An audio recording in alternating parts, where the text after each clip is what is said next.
3 years ago today, August 25th. Wow, it is 3 years ago. Your first fight.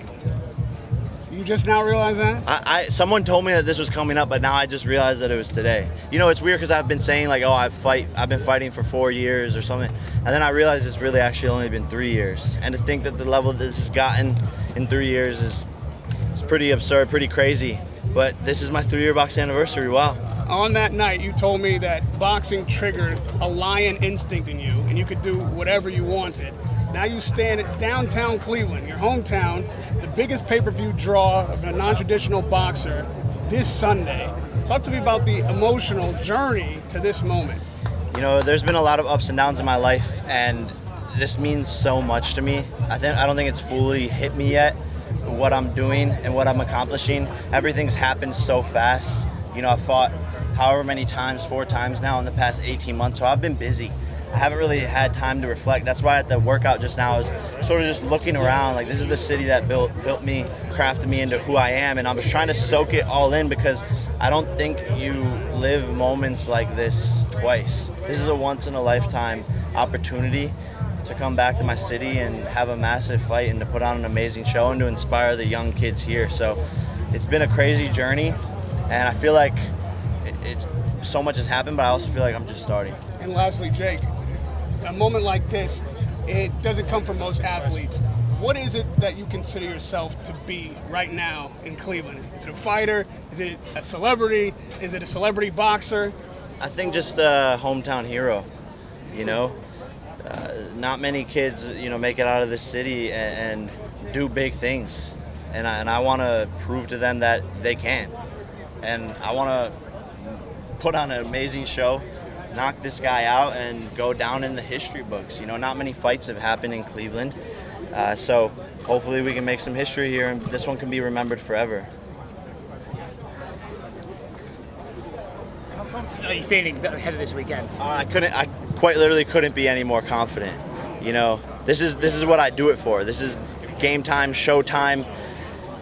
I love this part. This is the fun part. The hard work is done, and I know how good I am, I know how sharp I am, and I'm feeling better than ever. Do you think when there's a guy like Tyron and his level of experience, it's almost impossible for him to not overlook you, right? Because he's been a world champion, so he's going to assume he's got that experience to beat you. Do you think it's even possible for him to really know how good you could be? Yeah, look, I think that's a big detriment to him. The fact that he's a bit delusional. I think genuinely, just like his friend Ben Askren thought, oh, this is just a YouTuber. He can't be that good. And that will be a part of his demise. This is the toughest fight that Woodley has ever had. And I mean that on my mom's life. And I hope he trained like that, but my guess is that he didn't. Jake, when you started in a few UFC events recently, have you thought about maybe inviting Dana White to this one? You know, I don't think Dana would come, man. You know, we go back and forth at the end of the day. He's always talking about me. I'm always talking about him. He's trying to discredit what I'm doing. You know, one moment he loves Tyron Woodley and he's a 5-time UFC champion. Dana White's saying he's the greatest welterweight ever. And then boom, 12 months later, he sucks. Jake Paul's fighting him, blah, blah, blah. You know, so he's just trying to discredit anything that I do. Which, of course, that's what I would do if I was in his position. He's a smart guy. Where does that story end? Does that end with you fighting a UFC fighter who's currently on their roster? I think it ends with me running into him in a club in Vegas and knocking him the fuck out. Jake, when you started in boxing, where did you initially think your journey would go? Not here. Not here, not this fast. I think my original goal was to fight Conor McGregor, to fight a Floyd Mayweather, because I knew that I would have a big enough pay-per-view draw to do those things. And that was what sort of motivated me. But now it's like, hey, I want to become world champion. I want to fight and beat Canelo. So this has been a fast, quick roller coaster ride, but I didn't expect it to be here. I just knew that I loved fighting, and I knew that I was good at it. Would you rather face somebody like a Floyd then, or a Conor McGregor, or a Canelo, if ever an opportunity like that came up? I think it'd be better, you know, face Canelo.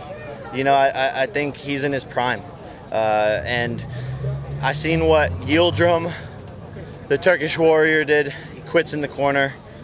That guy isn't nearly as athletic, as fast, as determined as I am. So why can't I go in there against Canelo? final one from me. Obviously, Tommy Fury on the card. A lot of talk about the pair of you if you'll ever meet. Will you be tuning in watching his fight? I think it'll be on in the locker room while I'm warming up before my fight.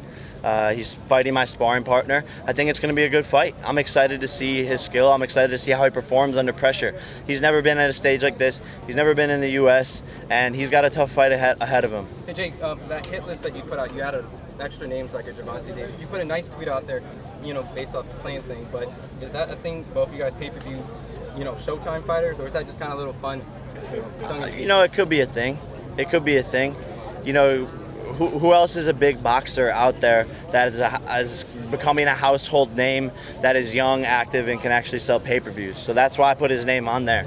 And I know I would beat him, right? You saw what my brother did to Floyd. Gervonta's no Floyd, and look at the size difference. So, if Gervonta wanted that, he can get that any day of the week for sure. Jake, were you surprised by Jorge Masvidal's prediction for this fight against Woodley? I wasn't surprised by Masvidal. That he has the same managers as Woodley, and the guy's kind of an airhead. Like, let's be honest, Masvidal's not smart. Does anyone here listen to a Masvidal interview and go, wow, that guy is intellectual and he's a smart guy, and the way he talks, he's very well spoken. I don't think anyone says that. He's a street fighter gangster who got knocked the fuck out in his last fight, so maybe he's losing a couple brain cells. Is that a future fight for you, you think? I would love to fight Masvidal.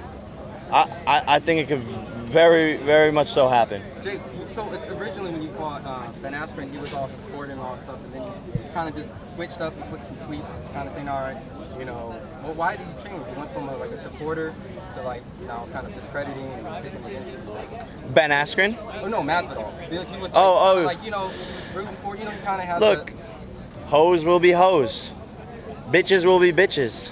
If you want to switch up and act like that, one moment he's my friend, texting me saying, yo, let's train, yo, let's do a video together, yo, can you come to my bakery down the street, I want to do a little thing with you, and then, oh snap, all of a sudden he wants to switch up. Cool. That's not how I was raised. Not here in Ohio. If I'm your friend, I'm your friend, but if he wants to switch up, hoes will be hoes. Where do you want Tyron to get his tattoo? Oh man.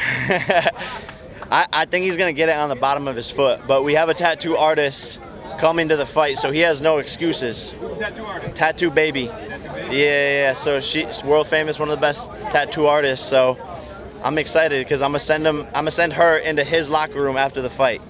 Jake, I know you said Tyron's delusional. Do you think being at the top of the fight game period, you need to be delusional to a degree? Because people would hear you calling out Canelo and they'd call you delusional right now. Yeah, no, you're 100% right. And I think I am definitely partially delusional with how confident I am in my ability. Confidence is different than, underestimating somebody. I saw that with Ben Askren. He underestimated me. He came in and wasn't prepared. And by the way, show me who your friends are, and I'll show you who you are.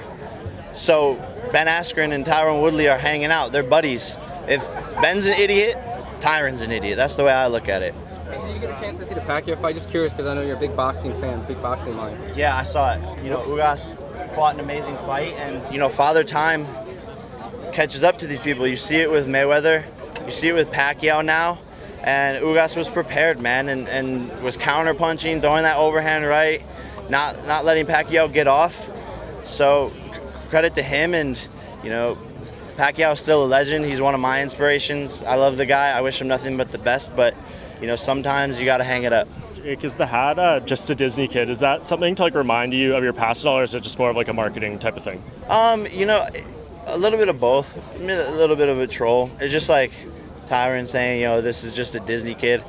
He thinks I'm saying it as an excuse so that if he beats me, I could just be like, oh, I'm just a Disney kid.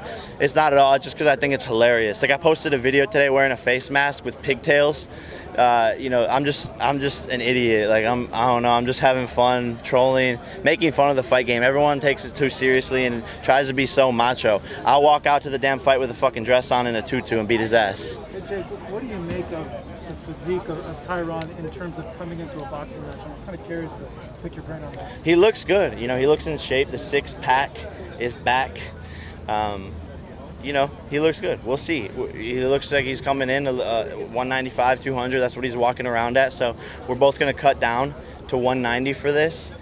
And he looks powerful, strong. He looks like he has that muscle. So we'll see, you know. How much do you weigh now?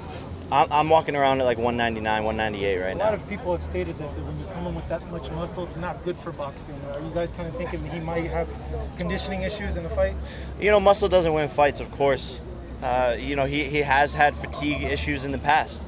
But that's what I'm saying. Like, I hope he trained to go hard 8 rounds. Like, I'm pushing the pace. Like, I'm not the type of fighter to just like sit there and chill out. I'm pushing the pace. I'm gonna take him and I'm gonna drown him. All right, 2 more guys. Hey Jake, on the All Access, you know, a lot of times people view you as a villain, but you know, you've shown a lot of like who you are, and it obviously seems that you like playing to entertain, but obviously, you know, you want to be appreciated, and some people might discredit the Tyron Woodley fight as always. But like, is your ultimate goal is to like also be viewed as like a legit fighter and be loved and appreciated, you know, outside just a villain? Yeah, you know, I think that'd be cool. I'm just gonna be me, and people can turn it in and, you know, see and interpret it however they want to interpret it. But I'm always gonna be me. I'm having fun, and I think the people, the legends, the OGs, the smart ones, you know, the Mike Tysons, the Evander Holyfields, the Charlo brothers, they've all shown me love. They've all shown me respect. They've all sort of taken me under their wing, and you know, the boxing community, I think, will see that, okay, this kid is just doing it a little bit differently, but I respect it. I want boxing to take over MMA, the NFL, the NBA. We want violence. You know, everything's getting soft. In football, you can't hit to the head. You can't hit below the knees. What the fuck is that? We want violence. This generation is all about authenticity, and everything's going down, getting more boring, and fighting's getting more exciting. That's it, guys. That's it. That's it.